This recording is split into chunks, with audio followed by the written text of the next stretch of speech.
What's up? It's your self-proclaimed Cinnamon Shogun here, and I just received some official information from the Houston Police Department that clarified that they had 76 officers at AstroWorld 2021 with 500 security personnel on site.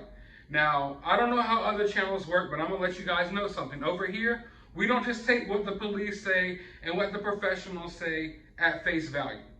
I haven't been covering true crime cases and things like this for long, but in the short time that I have, we have already uncovered tons of lies and disinformation that was given to us by officials and the police departments in various cities. So we don't just take what they have to say at face value. I know from firsthand accounts that a lot of people are saying that some of the security personnel that were told to work here actually quit on the site. They got there, they saw some of the safety protocols weren't properly put in place. They saw tons of people sneaking in. There was nothing they could do about it. So they quit right there on the job and left. That's some of the stories that I'm hearing, okay? I'm also hearing stories that possibly they're kind of trying to downplay the number of security personnel they had there because they don't want to be held as liable to whatever's to come. We know there's going to be a lot of lawsuits. There may even be criminal charges because one thing that the Houston Police Department did clarify that this is a criminal investigation. This is a criminal investigation, and they, as we speak, are investigating the grounds in which this event took place.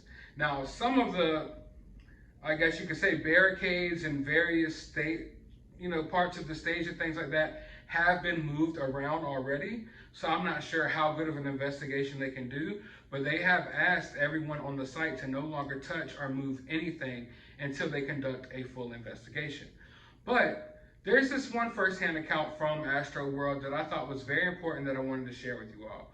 Because I've heard rumblings from various people that a lot of the security there weren't necessarily doing their job correctly. In fact, I've heard that while some people were trying to literally jump over the barricades to escape, security guards were pushing them back over. And from what this guy says, security was even refusing to pull some of the people who passed out in the crowd. I think that it became so chaotic that the security was really worried about saving their own lives. That is in no way, shape, or form enough security for that big of an event. So the only one who really had power over that crowd was Travis Scott. And I know people don't want to hold him accountable, and I get it. But at the end of the day, when you're the artist, these kids out there will do anything he says, anything. I've already showed y'all examples of him stopping the crowd before over a shoe. You guys already seen hundreds of examples out there from other concerts where artists do the right thing and they stop the show. He didn't stop the show, okay?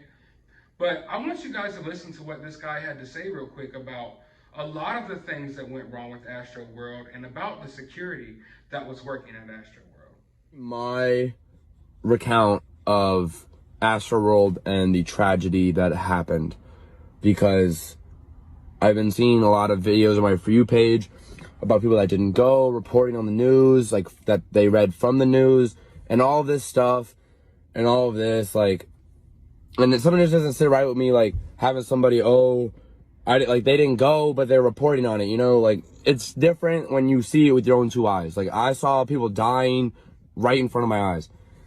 So a lot more went into everything that happened than just a crowd surge. Yes, the crowd surge played a big part in it, but you had people, the stage design was bad, the barricade design was bad, and you had all this crazy stuff happening.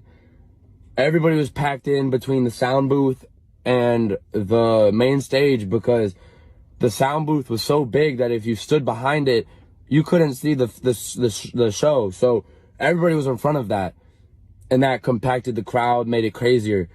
Not to mention people sneaking in. I probably saw 2,000 people sneak in with my, as I was waiting for merch at 9:30 in the morning. You have people, you had security being dickheads all day, just tasing kids for fun, refusing to pull people out of the crowd unless they were quote unquote unconscious or dying, which led to people going unconscious or dying. You had medical personnel who were not trained or prepared for what they were getting themselves into, There's reports of medical staff when they got to the scene of a body freezing up like deer in the headlights and not doing anything. You had there's a medical staff that had a seizure carrying somebody out of the crowd, and then that person's life was in the crowd's hands. They didn't have enough equipment. They didn't have enough Narcan for overdoses. They didn't have enough defibrillators for heart attack patients. Like, they didn't have enough ambulance carts to get to people that needed help. So a lot of the times you had people in the crowd doing medical procedures on other people in the crowd. I can name 2 specific instances when I had to open up a mosh pit solely to let an ambulance cart come through, and then another to get to a body, and then another time when I had to open up a mosh pit literally around a corpse and have someone from the crowd perform CPR on them. Like, this was no, like, people came thinking it was like, oh, it's a music festival, Bad Bunny's there. No, like, that festival is known for its brutality and physicality, and it's just sad to see this is the result. To hear this type of stuff is absolutely sickening to me. Like, I get it. Maybe you're not getting paid enough, I don't know, but it's literally your job as security to try to protect people.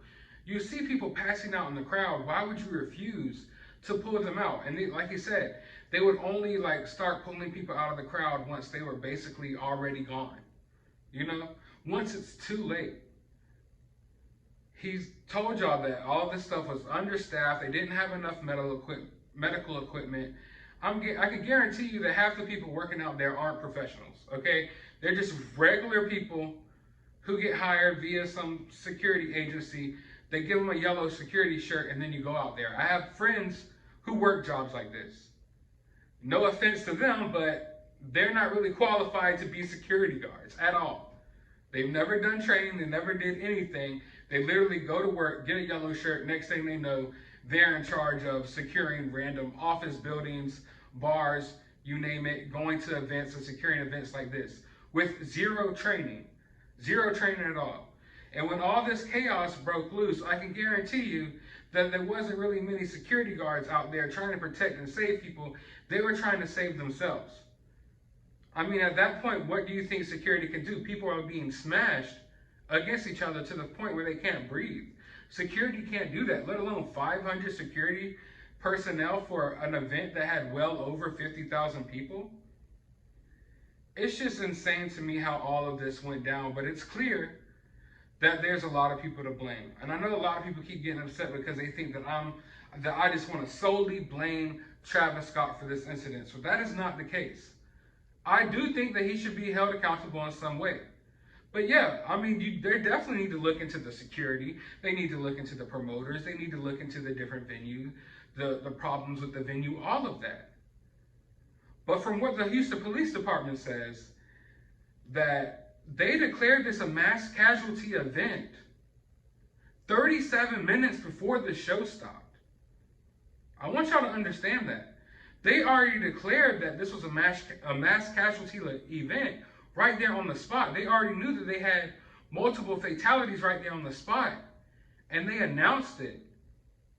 And the people working the venue knew of that. But the show carried on for 37 minutes. I believe there's a video out there that you could go look at yourself that appears to be the promoters of the show coming on stage, at least 2 of the promoters coming on stage. They exchange words with Travis Scott, but the show continues to go on. What was said, nobody knows. Was he warned about it? Nobody knows. But we already saw him get warned throughout the whole night. We already saw him watch these lifeless bodies get carried away, as he's saying. I don't see why anyone else needs any more information as to why people are so upset with Travis Scott. But I can guarantee you, as the days transpire and as we go forward, there's going to be a lot more information out here, and this is not going to look good on his behalf. Because as of right now, it doesn't look good on his behalf. But I have a few more first-hand accounts from this event that I want to bring to you guys, but I'm not going to do it in this video. I'll do that in a separate video, so stay tuned for that. Hit the notification bell for that. If you haven't already, hit that subscribe button, hit that like button. drop a comment down in the comments below. Let me know your opinion about all of this. Go to the description of this video. I'll have a link to my other channel. You can subscribe over there. I will have my Cash App if you'd like to support the channel. And I will have my Twitter if you'd like to follow me on there. But as always, find some time out of your day to go watch a movie.